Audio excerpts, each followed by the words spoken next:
So I made this video a month ago talking about how Supa Team 4, this is a first Netflix animated show in Africa, where I was talking about how it got like some backlash from, the country it's like based in, which is Zambia, my country.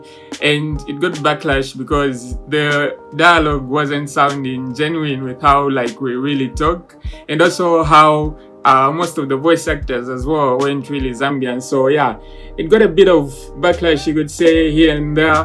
But all we had to do was just like wait for the final product to be out, and it was finally out on July 20th. So yeah, you can check the show out right now. It's got like 8 episodes, very quick to watch, and I just finished it. And I've got like a few things I would like to talk about. So that's what this video is mainly about. And this is not even like an in-depth review of, the show itself. It's just like my main takeaways, my main opinions about it just after watching it. So yeah, let's get into that. So Supa Team 4, if you didn't know, this is a superhero show basically, which is based in Lusaka, Zambia, on these 4 high school girls. Yeah. And also Mama K, who is like mentoring these high school girls to be like superheroes. So these are like the main characters, and they like get to fight wacky villains, villainous people. So yeah, it's a hero show basically, and these are like my main takeaways or my main favorite parts about this show. We'll talk about the good and the bad, if there is, I guess. So yeah, let's jump into it. So the first one has to be character design. Like every character in this cartoon looks like very distinct. Like you won't, compare this to this person, to this character, with how different like they all look. Like they all look very unique. So yeah, I really like it a lot. Like from the heroes to the villains to the side characters as well. The character design is just so, you could say it's like very good, like top tier, you could say, with how the character, especially the villains. Like for me, one of my favorite character designs are for the villains. Like, I don't know where they are getting these ideas from, but they are like my favorite designs so far in the show. And I'm just happy that they went all in on the character design to make it look unique, and I really like that as well. And we have to talk about the storytelling as well. Like I was shocked actually that this show actually had like a very progressive story.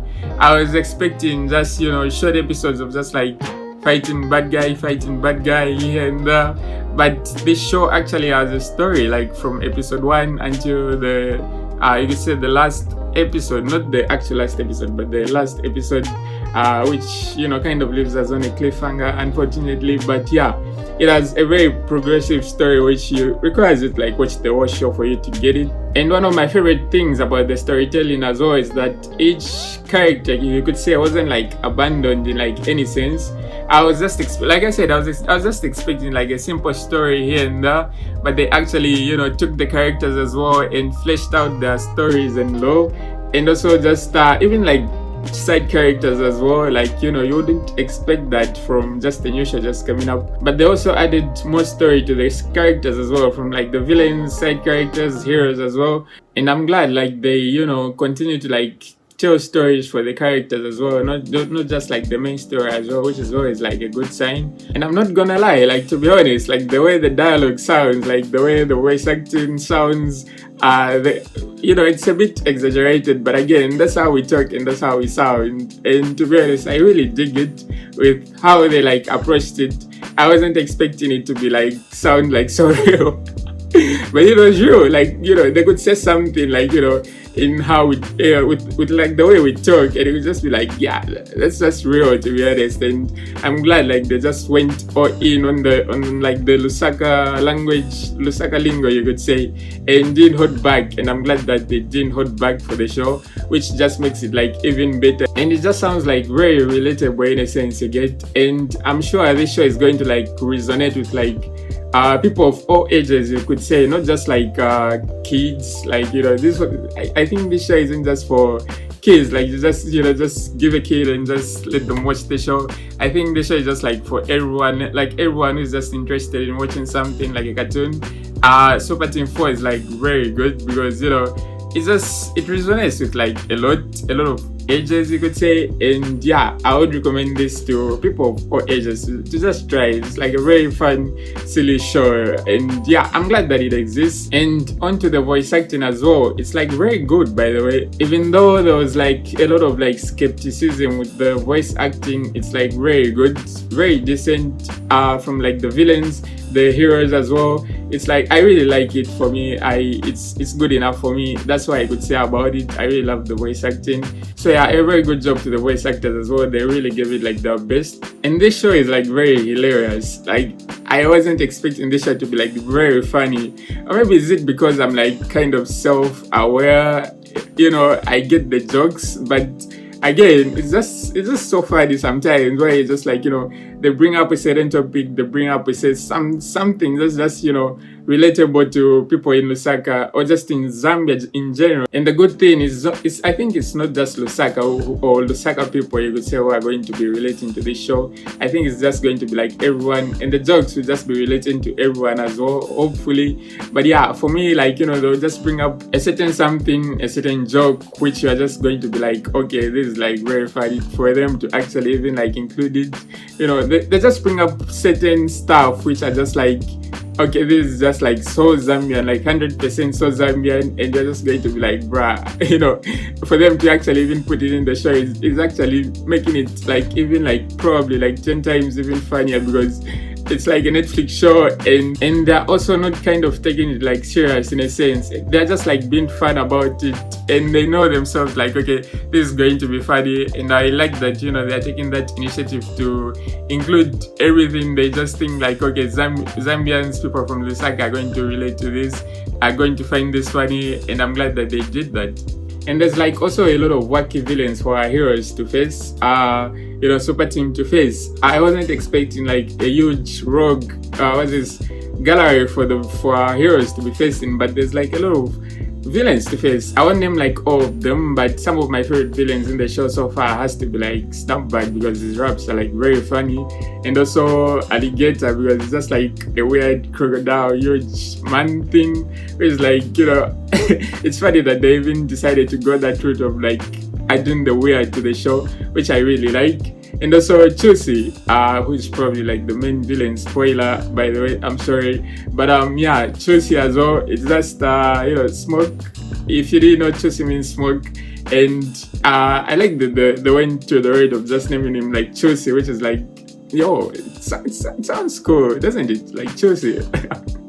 It sounds cool, yeah. But yeah, these are like my favorite villains, and they're like very cool. They really have got like a very cool design to them as well. But all the villains in the show so far are like very great. So yeah, that's good as well. And the animations as well in the show are like very, very good. Like especially the fighting animations, they look so stylish and flashy, and they're just like so cool. Like whenever there's a fight, I'm just always excited to see how, you know, it was animated. And big ups to the animators. Like they really went all in with the animations and the style they are going with, especially when it's like between the heroes and the villains. Also, you know, when they like, you know, use a new ability with them, it's like always so good to watch. And in terms of the art style, I really like how they approached it. The art style looks very good, from like the backgrounds. You say the Lusaka City art style as well, like the Lusaka City aesthetic was like very much visible. You know, even if you're like blind, you just not like, okay, this is like Lusaka, you get,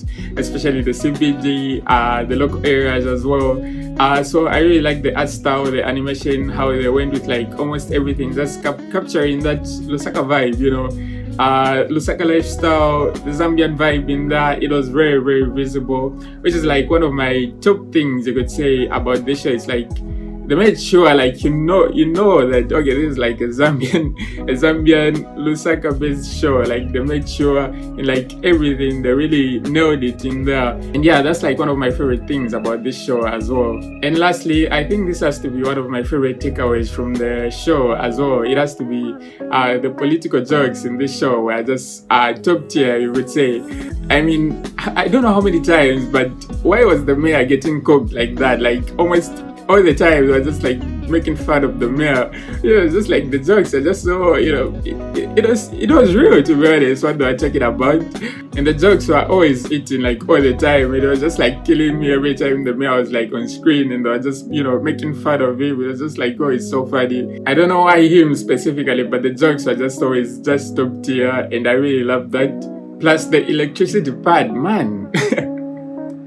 On the electricity part, it was just like, bruh, like, okay, we get it, but again, the jokes were just always so good. It was just like, okay, this is so Zambian, this is so relatable. Like almost all the time, it was just like an electricity joke was just so. I mean, yeah, we get it. Like, power goes here and there, but when you hear it from a show, when you hear it from like a TV show, something that's supposed to be fictional, but again, it sounds so real. Again, it's just always, it's much appreciated, to be honest. Like, okay, at least they kept the real Zambian in it. Like, we always have load shedding. Like, even if it's rare nowadays, like, load shed is like a huge issue, and I'm glad, like, they didn't like fear away to like talk about something that's always like a huge problem for us Zambians, and how they approached it as well. It's like, yeah, it keeps the Zambian in it, even though it's like a bad thing. It keeps us to one of our biggest challenges out there. It keeps reminding us, like, okay, we can't run away from it. Even in like fiction as well,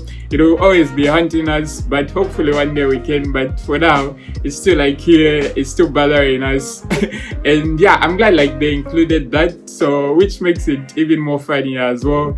Every time it was like brought about, talked about. It was just like the electricity jokes are just electricity load shedding jokes are just always so funny. But that's about it. Overall, this show for me is like, okay, I don't like rating stuff. You just have to give your own rating for this. But for me, I really like it. I can't wait for like the rest of the season. You could say to drop. To see the conclusion, how it ends, because it left us like on a very kind of huge cliffhanger, and I want to see where the show goes on from here, and I'm very excited to watch the rest of it. And if you have made it this far and just give it a try, you have Netflix, watch it, support it. You're Zambian, you just have to watch this show, give it a chance. It's like a very good cartoon show to watch with friends, alone, family, with your kids. Give it a shot. It's a very nice show. And welcome. This is Twigs, where we talk about the most nerdy stuff, geeky stuff that happened this week. So personally, this was just like my personal interest. Just wanted to talk about this. So thank you very much for watching. If you've made it here, subscribe. Consider subscribing. Consider leaving a like as well. Leave a comment. When I hear your thoughts on the show as well, how you have how you have liked watching it, how are you satisfied with like the approach the animators took with just how it was made. Are you satisfied with the voice acting? Are you satisfied with how they approached the Zambia? Everything about it, leave your thoughts in the comments. Would like to hear what everyone else thinks. This is a democracy, not just me talking and yapping about the things I like. I would also like to hear what you like about it. So yeah, leave a comment there. So moving on from Super Team 4, we are done with that. Now we go to some other things. The Marvel Cinematic Universe. Loki Season 2, a new trailer just dropped, and as always, it looks like it's going to be big fiction like the last season. And I'm very excited to watch the new season as well. It's been like, how long? Almost 2 years now since Loki Season 1 dropped. Can't remember, man. But I haven't really been watching Marvel shows lately, and I'm very excited for Loki Season 2. It's like, one of my favorite Marvel shows. So yeah, Season 2 will be coming out on October 6th, which is just 2 months away, I guess. I'm very excited for that. I can't wait to watch it. And finally, this is just like an announcement. What's this? Across the Spider-Verse, for you who haven't watched Across the Spider-Verse in the cinemas, which you missed out, because you have to watch big fiction like this in the cinema sometimes. But yeah, Across the Spider-Verse will be coming out on August 7th, the digital version, so you can finally watch it. I'll be there no matter what to watch it on like our TVs now. So yeah, I just wanted to let you know so that you give it a shot or something like that. But thank you very much for watching. This has been Xaij. Very happy to have talked about a few things here, and especially Super Team 4. It's one of something Zambian. I'm Zambian, so I'm always excited to talk about Zambian stuff. And I'm very glad that, you know, we're having like positive feedback to it. Everyone is enjoying it. I've asked like some of my friends as well that have been enjoying the show as well, so which is like very good. And I've also seen like a lot of positive feedback on the internet as well. A lot of people have enjoyed it, and I'm glad, like, you know, we are living a day and age where Zambia got a first animated Netflix show in Africa, and it's good. Everyone is enjoying it, you know, good vibes around. Love to see it. But yeah, this has been Xaij. That's all for this week in Geeks. Enjoy your weekend, enjoy your next week, and see you in the next one. Love you for watching. Peace out. Bye bye.